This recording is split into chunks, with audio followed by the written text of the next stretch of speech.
अगर ये कह रहे हैं कि असदुद्दीन ओवैसी को तुमने धोखा दिया, तुमने असदुद्दीन ओवैसी को धोखा नहीं दिया, तुमने कोचा दामन के गरीबों और मजलूमों नौजवानों पर और बहनों के पीठ पे तुमने खंजर घोंपा है और कभी भी यहाँ की आवाम तुमको माफ नहीं करेगी।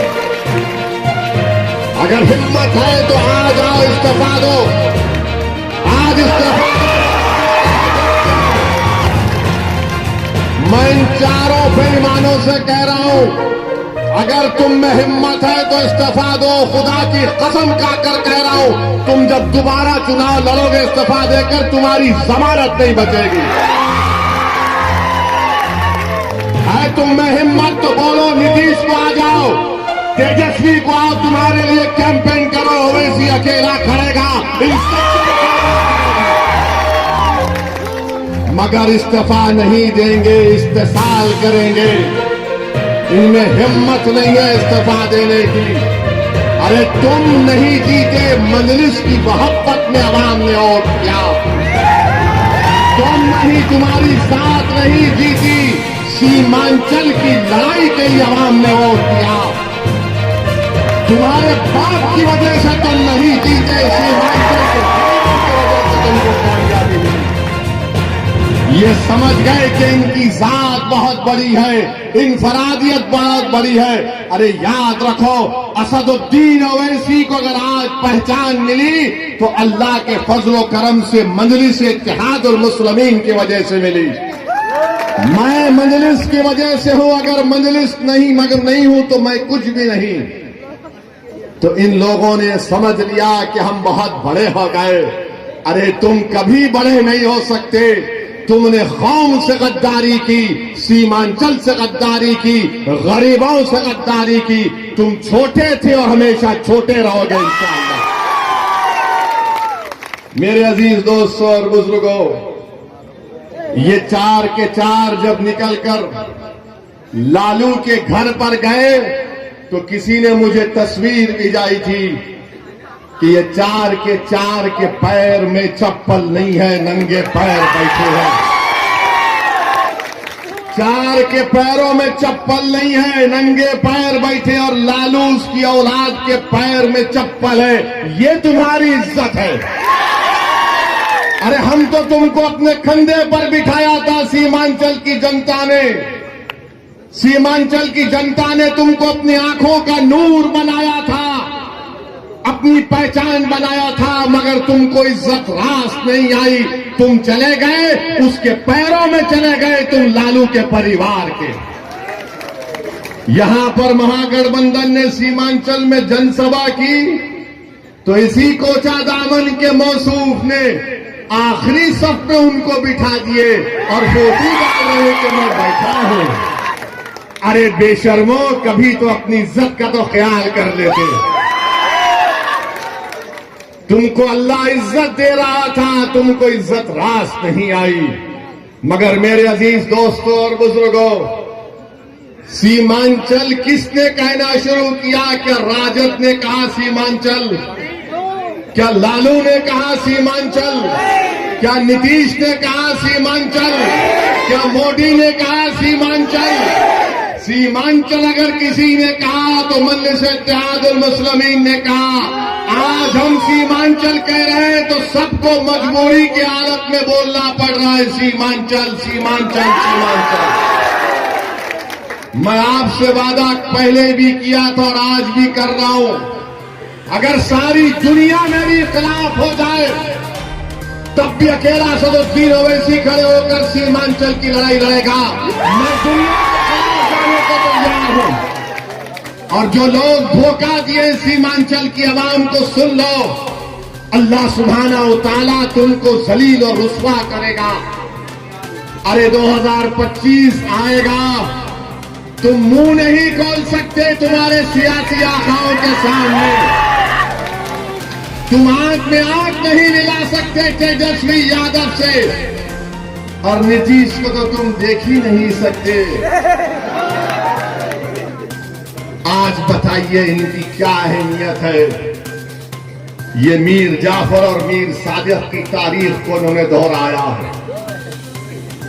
जिसने टीपू सुल्तान को, सिराजुद्दौला को धोखा दिया, ये इन्हीं लोगों के जानशीन है। मैं इनको मुबारकबाद देता हूं कि तुमने मीर जाफर और मीर सादिक की उस गद्दारी को तुमने जनता के सामने याद दिला दिया। अब जनता जान चुकी है, अवाम जान चुकी है। ऐवान असेंबली में अगर कोई लड़ता है सीमांचल के लिए तो ये लोग मंत्री बनकर बैठ गए, अपनी गर्दन मोटी कर लिए, अपनी गर्दन को मोटी कर लिए, और मगर सीमांचल के बारे में बात नहीं कर सकते। अगर कोई जुल्म के खिलाफ आवाज उठाता है बिहार की विधानसभा में तो उसका नाम अख्तरुल ईमान है। अख्तरुल ईमान अकेला है, मगर मुझे यकीन है कि कोचा दामन में एक ही शेर काफी इनकी दड़ों के। अख्तरुल ईमान लड़ता है ऐवान में, अकेला है। 5-5 या 6-6 मिनट की तकरीर अख्तरुल ईमान की उठाकर देख लो आप। अख्तरुल ईमान सच्चाई को बयान कर रहा है, हुकूमत से लड़ रहा है, सवालात पूछ रहा है कि उर्दू टीचर का क्या हुआ जब वो मासूम 8 साल के बच्चे को सीवान में पकड़कर जेल में डाल दिया गया, उसके गले में रस्सी थी। उस बच्चे का नाम रिजवान, 8 साल का बच्चा। ये जितने बिहार के विधानसभा में मुसलमान एमएलए जीत कर गए, क्या रिजवान तुम्हारा बेटा नहीं था इसलिए तुमने आवाज नहीं उठाई? 8 साल का रिजवान गले में रस्सी डालकर 1 हफ्ता वो अपनी मां से दूर रहा। उसकी मां पुकार पुकार कर कह रही है कि मेरा बच्चा बच्चा है। वो 16-17 साल का नहीं है। मगर बिहार में क्या बीजेपी की सरकार थी या गठबंधन की सरकार थी जो गुंगी बनकर बैठी हुई थी? रिजवान की मां पुलिस स्टेशन के आगे 8 दिन तक अपने लखते जिगर के लिए तड़पती रही कि मेरा बेटा अंदर है, मैं कैसे बाहर जिंदा रह सकती हूं। ये इंसाफ महागठबंधन का। 8 दिन तक एक मां अपने 8 साल के बच्चे को तड़पती रही। किसने रिजवान के खिलाफ आवाज उठाई? किसने रिजवान की तकलीफ को अपने बेटे की तकलीफ की तरह महसूस किया?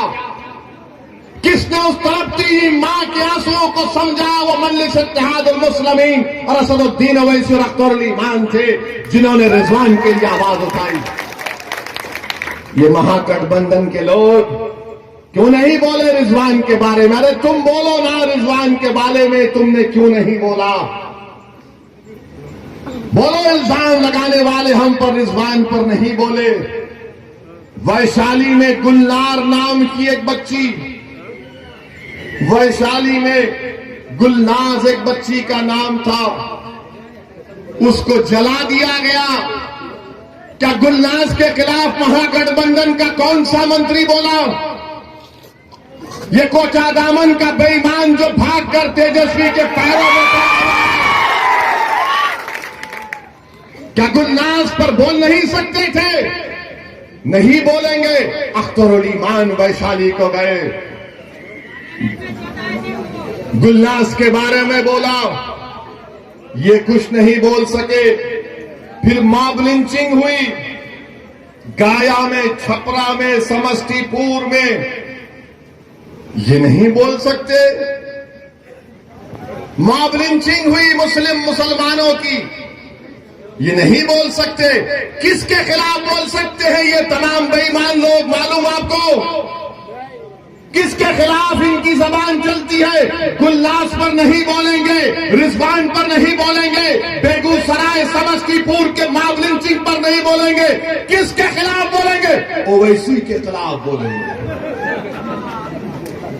ये बी टीम है, वो फुला टीम है, ये उससे मिला हुआ है। अरे बेईमानों, तुम बुज़दिल हो, तुम मौत से डरने वाले हो, मैं मौत को अपनाने वाला हूं।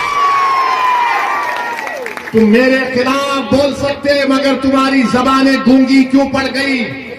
तुम रिजवान के बारे में नहीं बोले, गुलनाज के बारे में नहीं बोले, ये मॉब लिंचिंग के बारे में नहीं बोले, मगर इनकी जबान चलती है क्योंकि इनके जो सरों पर जो आका इनका बैठा है, इनका जो मालिक बैठा है, जो इनको पैसे देकर इनके ईमान को खरीद चुका है, जिनकी आंखों के सामने वो कठपुतली है, वो बोले गए बोलो इसी के ऊपर फौरन बोलना शुरू कर।